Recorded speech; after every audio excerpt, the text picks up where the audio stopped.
दोस्तों, आप देख रहे हैं सुंदर विहार। आज संडे है और मैं हाजिर हूँ संडे कमेंट बॉक्स लेकर के।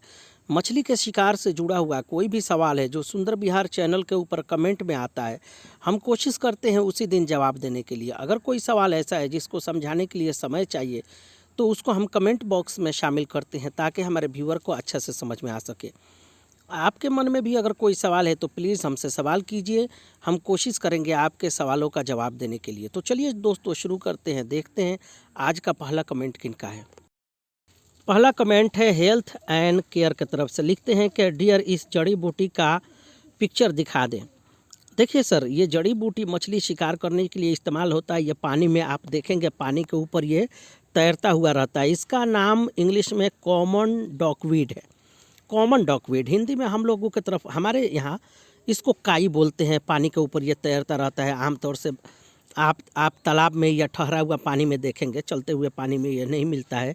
तो इससे ग्रास मछली या कॉमन कार्प का आसानी से शिकार होता है। कतला मछली भी इसमें शिकार में आती है। मैं इसका तस्वीर फ़ोटो लगा देता हूँ बड़ा करके ताकि आपको पहचानने में आसानी होगा। तो ये देखिए, ये स्क्रीन पे दिख रहा है, यही वाला है। इसको हम कॉमन डॉकवीड इंग्लिश में बोलते हैं और हमारे तरफ आम भाषा में जो बोलते हैं इसको काई। Thank you sir. अगला कमेंट है मिस्टर जैक की तरफ से। लिखते हैं कि सर आपने चराई में क्या डाला था। दोस्तों, मैं एक वीडियो अपलोड किया था मछली शिकार के लिए। टेंगड़ा मछली उसमें शिकार हुआ है और केवई मछली शिकार हुआ है, तो उसी के बारे में इन्होंने कमेंट किया है कि चराई में आपने क्या डाला था। दोस्तों, आप भी इस वीडियो को देखिएगा। हमने यहाँ शिकार करने से पहले घोंघा डाला था, स्नेल, जिसको इंग्लिश में स्नेल बोलते हैं। उसको तोड़ करके उसके बॉडी के अंदर का जो नरम वाला मांस है उसको निकाल करके हमने पानी में डाला था करीब 5 मिनट पहले। और उसके बाद हमने फिशिंग हुक डाला और तुरंत शिकार किया। तुरंत डाला, तुरंत शिकार किया। बहुत सारी मछली इकट्ठा हुई थी और कम समय में हमने ज़्यादा शिकार किया। लगभग 2-3 किलो तक हमने शिकार किया। शिकार करने के बाद से हम घर वापस आ गए थे। तो दोस्तों, आप भी ये वीडियो देखिए। टेंगड़ा मछली का शिकार करना होगा जिस जगह पे, वहाँ आप घोंघा या स्नेल, घोंघा जिसको इंग्लिश में स्नेल बोलते हैं, उसको तोड़ करके उसका मांस डालिए। डाल करके आप एक ही फिशिंग हुक से बहुत सारी टेंगड़ा मछली का शिकार कर सकते हैं। धन्यवाद दोस्तों। अगला कमेंट है संतोष सिंह की तरफ से। लिखते हैं कि सर मैंने 8 केजी का रोहू पकड़ा। मैं आपको थैंक यू बोलूँगा सर, आपने शिकार किया। शिकार करने के बाद से हमें कमेंट किया। दोस्त, आप हमेशा शिकार कीजिए, खुश रहिए। और जिस चारा को देख करके, यानी जिस वीडियो को देख करके आपने चारा बनाया था, प्लीज़ उस वीडियो को अपने जानने वालों को भी शेयर कीजिए ताकि वो भी इससे फ़ायदा उठाए। Thank you sir. अगला कमेंट फिर से मिस्टर जैक की तरफ से है। उन्होंने लिखा है कि सर इस ठंड के मौसम में आपने केचुआ कहाँ से लाया। देखिए सर, केचुआ सर्दी के मौसम में आपको आसानी से उस जगह पर मिलेगा जहाँ गाय या भैंस का गोबर हो, यानी इकट्ठा किया गया हो, ढेर उसका लगा हो।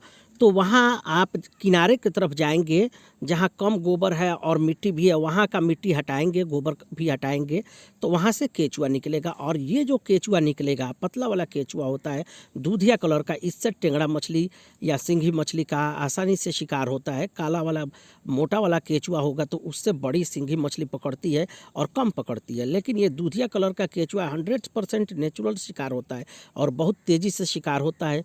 तो उम्मीद करता हूँ सर इस तरीके से, आप भी थोड़ा मेहनत लगेगा तलाशने के लिए, लेकिन अगर इस तरीके से आपको मिल जाता है दूधिया कलर का केचुआ तो आसानी से आप सिंघी मछली, टेंगड़ा मछली का शिकार करेंगे और बहुत तेज़ी से शिकार होता है।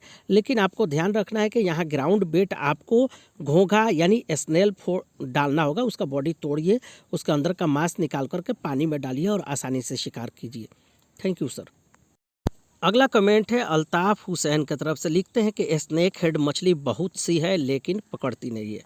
देखिए सर, अभी सर्दी का मौसम चल रहा है। इस मौसम में आपको स्नेक हेड यानी गरई मछली जिसको बोलते हैं, या सौर मछली बोलते हैं, या भोड़ा मछली बोलते हैं, उसका शिकार करना होगा। तो सर्दी के मौसम में जब धूप निकल जाए तो आप शिकार करने जाएं। ध्यान रखना है कि सर्दी के मौसम में हवा तेज़ चल रहा हो तो शिकार करने से बचिए, क्योंकि उस टाइम शिकार नहीं होगा। धूप निकला हो, हवा रुका हुआ हो, तब आप जाएं शिकार करने के लिए। और इस टाइम में आपको पोठिया मछली का इस्तेमाल करना होगा।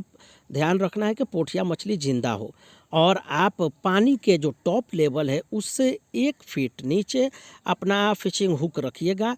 1 फीट से कम भी होगा तो चलेगा। बबलर जो है उससे मतलब 8-10 इंच अपना नीचे फिशिंग हुक रख करके आसानी से शिकार करेंगे। इससे क्या होता है ना कि जब आप जिंदा पोठिया मछली लगाएंगे तो ये मछली ऊपर पानी के ऊपर तैरती रहेगी, क्योंकि आपने फिशिंग हुक ऊपर लगाया है, पानी का टॉप लेवल से थोड़ा सा नीचे है। तो नीचे जो बड़ी स्नेक हेड ज़मीन पर बैठी रहती है वो देखेगी कि हमारा शिकार वहाँ दिख रहा है, और वो नीचे से उठ के आएगी, उसके ऊपर अटैक करेगी और आसानी से आपको शिकार मिलेगा। इस तरीके से अगर आप शिकार करते हैं तो बहुत बेहतर तरीके से शिकार होगा। लेकिन ध्यान रखना है, पोठिया मछली आपको जिंदा चाहिए, जिंदा रहेगी तो आप छोटी स्नेकहेड या बड़ी स्नेकहेड दोनों शिकार कर सकते हैं। Thank you sir. अगला कमेंट है संतोष सिंह की तरफ से, लिखते हैं कि सर तालाब में बड़ा रोहू है लेकिन खाता नहीं है। देखिए सर, रोहू मछली है और चारा नहीं खा रही है, क्यों नहीं खा रही है, खाएगी। लेकिन जब भी आप रोहू मछली का चारा बनाइए तो अभी सर्दी के मौसम में थोड़ा सा उसमें बदलाव करते हैं। आप जो भी चारा बनाइए उसको गूँथने के लिए इलायची का मिला हुआ पानी, यानी जो भी पानी आपको डालना है उस चारा में, उस पानी में एक खड़ा इलायची डाल दीजिए। ध्यान रखना है पानी ज़्यादा नहीं हो, 1 गिलास या आधा गिलास हो, उसमें 1 इलायची डाल दीजिए और 15 मिनट के बाद उसको इलायची को निकाल के बाहर कर दीजिए और उसी पानी से आप चारा गूँथ करके तैयार कीजिए। तो उस चारा से रोहू मछली का बेहतर शिकार होता है। ध्यान रखना है कि आपको चारा थोड़ा पानी के गहराई में डालना पड़ेगा। अभी सर्दी के मौसम में मछली नीचे रहती है। रोहू मछली के लिए आपको पानी के गहराई में फिशिंग हुक रखना पड़ेगा, तब जा कर के आपको आसानी से रोहू मछली मिलेगी। तो दोस्तों ये था संडे कमेंट बॉक्स, इसका दूसरा पार्ट आज ही अपलोड करूंगा। ओके दोस्तों, सुंदर बिहार देखने के लिए धन्यवाद। थैंक यू, शुक्रिया।